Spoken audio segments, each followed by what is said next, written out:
এই সাগর, বাড়িঘর দেখে রেখছে নে, আমি তোর মার কাছে যাচ্ছি হাসপাতালে। দাঁড়াও, এদিকে শুনে যাও তুমি।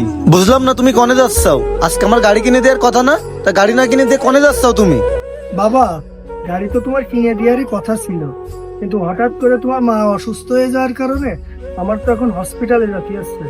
জানি না ভগবান কি করে, তোমার মা ভালো হয়ে আসুক, তোমার ঠিক গাড়ি কিনে দেবো।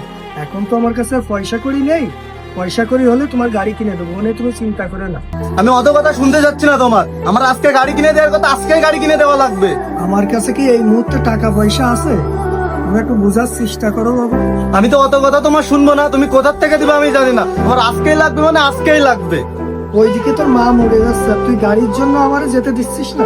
মা মরে মরুক, আমি ওদের সাথে দেখবো না। তুমি আজকে এখান থেকে গাড়ির টাকা দিয়ে যাবা, তা যাবা। আচ্ছা ঠিক আছে, তুই যখন আমার দুঃখ বুঝলি না, আমি এই হসপিটালে এগুলো দিয়ে তোর গাড়ি কেনার ব্যবস্থা করতেছি।